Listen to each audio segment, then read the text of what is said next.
নমস্কার, কেমন আছেন সবাই? সঞ্চিতার ডেলি লাইফস্টাইল ব্লগে সবাইকে অনেক অনেক স্বাগত। আর সকাল সকাল চলে এসেছি রান্নাঘরে। আর এখানে দেখতে পাচ্ছেন ঠাকুমা সবজি কাটছে। আর আজকে হবে একটু নিরামিষ খাবার। আর এই দেখুন, এখানে ঠাকুমা ছোট আলু আনা হয়েছিল, তো ছোট আলু ভাজা হবে আর একটু পটল পোস্ত হবে।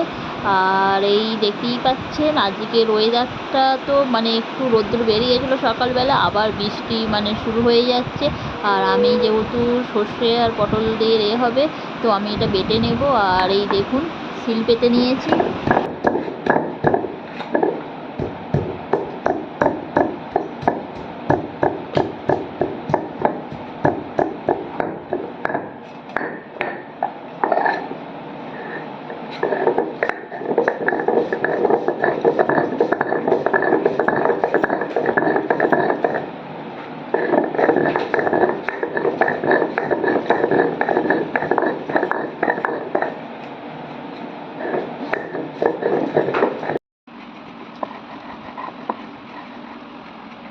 তো আজ বানাবো একটু নিরামিষ খাবার। আর এই দেখতে পাচ্ছেন ঠাকুমা আলুগুলোকে কেটে দিয়েছে গোল গোল করে। আর এখানে মুগ ডাল আমার সিদ্ধ হয়ে গেছে।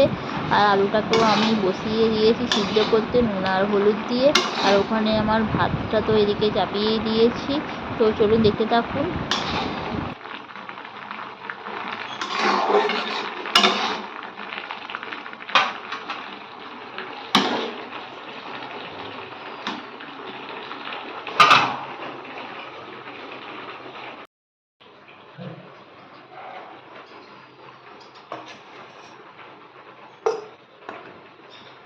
আর এই দেখতে পাচ্ছেন পটলগুলো ছাড়ানো হয়ে গেছে। আর সব খোলার পুরো খোলাটাই আছে, সব দানা ফানা আউট হয়ে গেছে।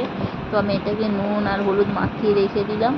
আর তখন এটা একটু ঢাকা দিয়ে রেখে দেবো, তো নরম হয়ে যাবে।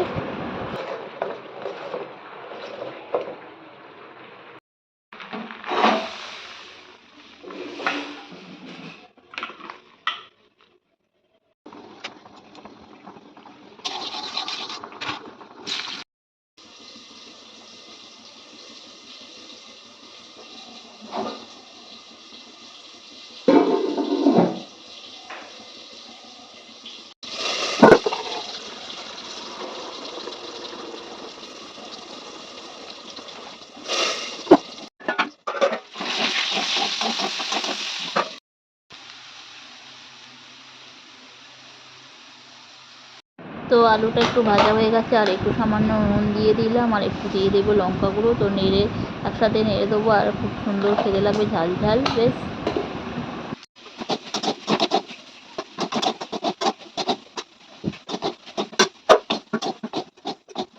আর এদিকে আমার আলু ভাজাটা হয়ে গেছে। আর কড়ার মধ্যে দিয়ে দিয়েছি তেল, আর একটু জিরে দিয়ে দিয়েছি। তো আমি মুগের ডালটা করবো বলে আর এখানে দিয়ে দিয়েছি কাঁচা লঙ্কার ফোড়ন।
তো পটলটা আমার ভাজা হয়ে গেছে। এবার ওই তেলের মধ্যে আমি দিয়ে দিলাম সর্ষে আর পোস্তটা। এটা বেশি ভাজবো না, কারণ বেশি সর্ষে যেহেতু আছে তো তেতো হয়ে যাবে। তো এটা দিয়ে দিলাম পটলটা। আর হয়ে গেল আমার পটলের সর্ষে পোস্ত।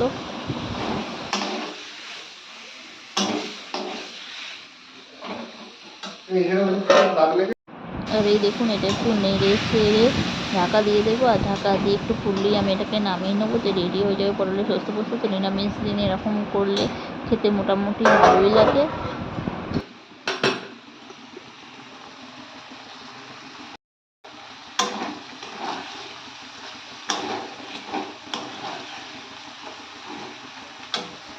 তো বন্ধুরা দেখতেই পাচ্ছেন আমার পটল শস্য বস্তু রেডি হয়ে গেছে, আর এখানে একটু কিছুটা পাঁপড় ভেজে নিলাম শাকির।